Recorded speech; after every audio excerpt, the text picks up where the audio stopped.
Tech Co, le grand live du numérique sur BFM Business. Avec nous ce soir Michel Leclerc qui nous rejoint comme régulièrement sur BFM Business, l'associé de Parallèle Avocat.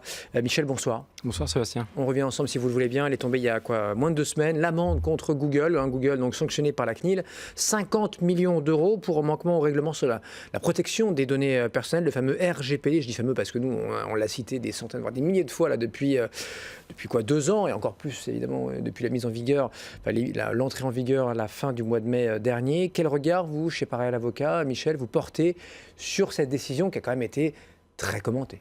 C'est une décision vraiment importante parce que d'une part, elle concerne Google, donc c'est le G de GAFA, c'est une entreprise majeure, donc elle donne le ton et ses pratiques sont scrutées. Et donc il est naturel qu'on regarde ce que fait le leader d'un secteur quand on est une entreprise qui est plus petite dans le même secteur. C'est la plus grosse boîte Internet du monde, la plus grosse régie publicitaire, enfin on pourrait continuer comme ça. Absolument, et donc rien que pour ça, c'est une décision importante. C'est aussi une décision importante parce que c'est la première qui applique les règles du RGPD et aussi son nouveau barème de sanctions qui est nettement plus impressionnant que ce qu'on pouvait voir auparavant en termes de décision de sanctions.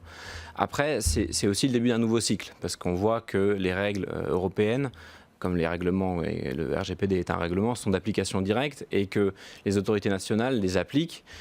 Quand on est un juriste, cette décision elle est très intéressante parce qu'on voit l'autorité raisonnée, on voit comment les règles sont comprises, interprétées et appliquées à un acteur économique d'une manière très détaillée. La décision fait plus de 20 pages et donc elle est très intéressante pour un juriste, mais pour le public aussi, parce que en fait, ça concerne 27 millions d'utilisateurs d'Android. Toutes les personnes qui ont une tablette ou un téléphone qui utilisent ce système d'exploitation ont été l'objet des pratiques qu'on est en train d'examiner dans cette décision. Donc c'est incontestablement une décision importante et elle mérite d'être regardée en détail parce qu'en fait, quand on est une plateforme, un réseau social, un fabricant d'objets connectés, bien qu'on soit plus petit que Google, on peut en tirer des enseignements importants et très pratiques pour se mettre en conformité avec un règlement qui est extrêmement maximaliste et avec lequel il est très difficile de se mettre en conformité. Ce qui tombe bien, Michel, c'est que vous l'avez lu, relu avec vos associés, vos collaborateurs, et que même si, pour ceux qui nous écoutent ce soir ou en replay un peu plus tard, ça reste quand même assez abstrait. Est-ce qu'on peut comme ça, en quelques mots, expliquer, rappeler ce que concrètement la CNIL reproche, pourquoi elle a épinglé Google, quoi. Bien sûr, la CNIL, bien que ce soit une autorité experte, elle est assez pédagogique. La décision, elle est lisible, mais il y a 2 grands points que la CNIL reproche à Google. Le premier, c'est l'information des utilisateurs. Un des principes fondamentaux du RGPD, c'est d'informer celui auquel on prend des données et qu'on traite de la manière dont on le fait et des raisons pour lesquelles on le fait. La transparence. La transparence, le devoir d'information. La CNIL estime que malgré des efforts et des améliorations au fil du temps qu'elle a pu observer chez Google, c'est insuffisant et ça devrait donner lieu à sanction parce que les informations sont disséminées dans divers documents qu'il faut comparer, qu'il faut aller regarder, qu'il faut lire, des références qu'il faut tirer pour enfin comprendre au bout de la lecture de plusieurs documents et de nombreuses pages, quelles sont vraiment les données qu'on donne à Google lorsqu'on utilise ce système d'exploitation. Donc ça, c'est le premier axe qui est vraiment la règle fondamentale du RGPD, qui est le devoir d'information et de transparence. Le deuxième axe, et de reproche, synthétiquement, c'est la manière dont le consentement des utilisateurs est recueilli. Parce que c'est une chose de les informer d'une manière claire, transparente, spécifique. C'est une autre chose d'obtenir leur consentement, donc un acte positif qui valide qu'on consent à la manière dont les données sont utilisées. En l'occurrence, la CNIL considère que le consentement il est trop général et qu'en réalité, il y a tellement de manières dont Google utilise ces données, tellement de finalités, pour utiliser le terme de la CNIL, que le consentement il est obtenu d'une manière trop globale et qu'il n'est pas suffisamment éclairé pour l'utilisateur. Et ça aussi, on dit OK, oui à tout, sans trop savoir ce qui va être fait. Absolument, notamment du point de vue de l'utilisation de ces données à des fins marketing, parce qu'en fait, l'or noir du système Android, c'est l'ensemble de vos actions, l'ensemble des choses que vous faites, qui sont des données personnelles, et c'est des choses qui sont ensuite utilisées pour être revendues à d'autres divers annonceurs. Et cette finalité-là, elle n'est pas suffisamment bien détaillée et l'utilisateur, lorsqu'il veut utiliser la tablette ou le téléphone, il n'est pas tout à fait conscient de la manière dont c'est fait et c'est sur ce fondement-là qu'elle a décidé de sanctionner de 50 millions d'euros et de publier cette décision qui est une peine complémentaire.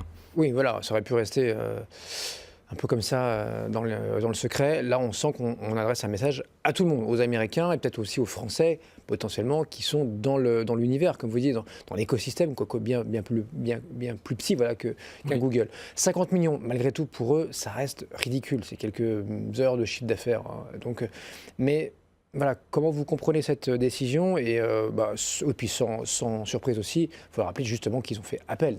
Oui, donc Google a fait appel, c'est pas fini, et c'est déjà le signe que c'est une décision importante pour eux.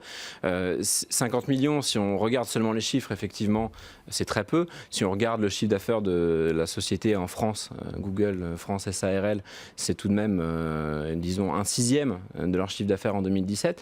Mais c'est clair qu'il ne faut pas s'arrêter à l'aspect quantitatif. L'aspect qualitatif, il est beaucoup plus intéressant parce qu'en fait, on se rend compte que Google va avoir une décision qui la concerne publié jusqu'en 2021, c'est 2 ans à compter de la décision. Google a donc un préjudice d'image, et l'aspect image et image de marque, évidemment, il est impacté. Quand on sait que ces sociétés-là, elles vivent de leur alliance avec leurs utilisateurs et de l'utilisation que vous faites de leur système, si un jour vous choisissez de passer à quelqu'un d'autre, l'entreprise est en sérieux danger. Donc l'alliance avec la multitude, elle est d'une certaine manière remise en cause, et d'autre part, et ça c'est aussi un point de vue que j'aimerais vous dire, c'est que ça peut être aussi une bonne décision pour eux parce que ça leur donne un petit peu la roadmap, le chemin à suivre pour se mettre en conformité. Puisque la décision est détaillée, Google sait aujourd'hui mieux que quiconque, puisque c'est la première décision, comment se mettre en conformité avec le RGPD. Et pour tous les autres acteurs, c'est aussi une décision à regarder de près, parce qu'en fait, on y voit un petit peu la manière dont la Cour raisonne, dont la CNIL raisonne, et on y voit quelle pratique adopter, quelle pratique éviter. Et donc c'est très important parce que toutes ces sociétés-là, et il n'y a pas seulement Google, sont fondées sur la collecte des données. Que ce soit un réseau social, une plateforme ou un fabricant d'objets connectés, j'insiste, que vous soyez petit ou grand, les données de vos utilisateurs sont une partie importante de votre valeur. Elles font partie de plus en plus de la valorisation de votre entreprise lorsque vous la cédez ou lorsque vous en achetez une autre. Si ces données ne sont pas collectées d'une manière régulière, d'une manière illicite, comme ça a été considéré ici pour Google, vous ne pouvez pas faire grand-chose de ces données. Alors que si vous faites ça de manière licite, vous créez de la valeur d'une manière beaucoup plus importante. Et c'est là aussi l'enseignement intéressant. C'est qu'on a là une décision qui paraît sévère pour certains, ridicule pour d'autres qui savent mieux la valeur d'une entreprise comme Google. Il est clair qu'elle donne une cartographie de ce qu'il faut faire et de ce qu'il ne faut pas faire pour ces acteurs. Et c'est allé très vite, hein, puisqu'on le disait, mise en application au printemps 2018, donc en 9 mois. C'était réglé, l'amende est tombée. C'est vrai que par rapport aux décisions, notamment de justice classique, européenne entre autres, ou pas d'ailleurs, où c'est plutôt en années qu'il faut compter. Hein. Là, c'est très rapide. C'est rapide et il y en aura d'autres. Il y en aura d'autres. Michel Leclerc, oui, c'est vrai que la CNIL l'a fait savoir depuis, qu'il y en aurait d'autres. Michel Leclerc, donc cofondateur de Parallèle Avocat, avec nous ce soir encore sur BFM Business dans Tech & Co. On est là tous les soirs.